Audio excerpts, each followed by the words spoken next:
And I was just wondering, what kind of thoughts did you have this morning at the ceremony at Arlington when they did the ceremony? What kind of thoughts came up for you? The thoughts that always come back to us time and time again is how this thing is still being covered up after 40 years. I mean, we know without doubt from the circumstances that it was a deliberate attack. Anyone who looks carefully at the details knows that it was deliberate, and that includes such people as Dean Rusk, as Secretary of State, and all of the heads of all of the intelligence organizations. But the word that gets out, we're still told time and time again that there were 15 investigations, 11 U.S. investigations, 5 congressional investigations, because an author in Florida wrote a book about that and said it on CNN and sends that claim to congressmen everywhere. But it is totally false, absolutely totally false. We have a letter from a librarian of Congress that says there has never been a congressional investigation. And in fact, there's never been an American investigation into whether or not it was deliberate. But we're told that time and time again. That's the point that keeps arising in all of our minds every time this story comes up. Now, Jim, your book, The Assault on the Liberty, is in its, how many printings so far? There have been 12 printings so 12 far. 12 printings, and how many publishers? And what kind of satisfaction is that giving you with respect to this whole business of a cover-up? At least you have gotten the story out.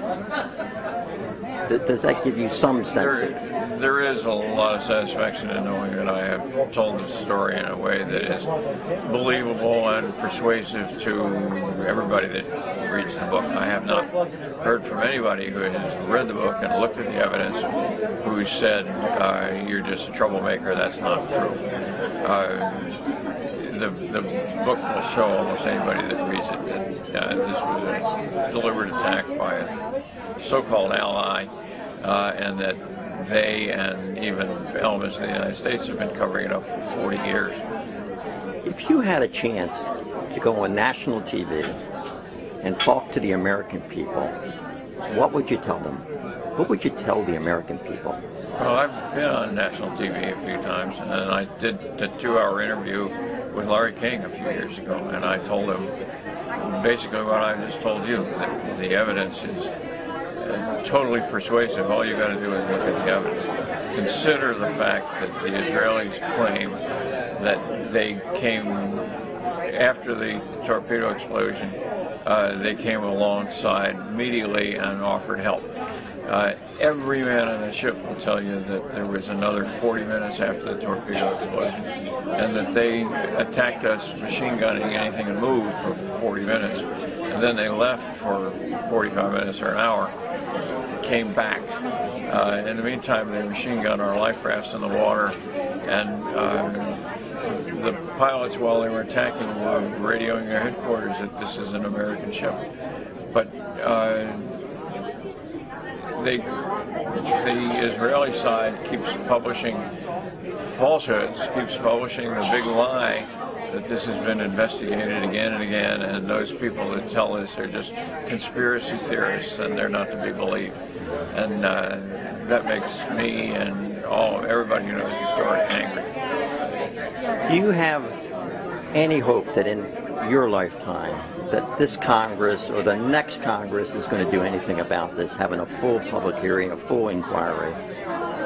I don't really see that happening, but we can't stop asking for it. And the only realistic thing we can ask for is look at the facts, look at the truth, ask us the questions. One interesting element of that, for instance, there was a man in Minnesota a few years ago who read my book and said, can this possibly be true? And he spent $30,000. He's a government employee. He wasn't made of money. He spent $30,000 of his own money tracking down the original documents to see if, is Ennis telling the truth, was this attack deliberate? And he concluded that the attack was deliberate. And then he applied to the government under the Freedom of Information Act to get his money back, and the government had to give him back the $30,000. So that kind of proves things itself, don't you think? Thanks a lot, Jim, and God bless. Thank you very much.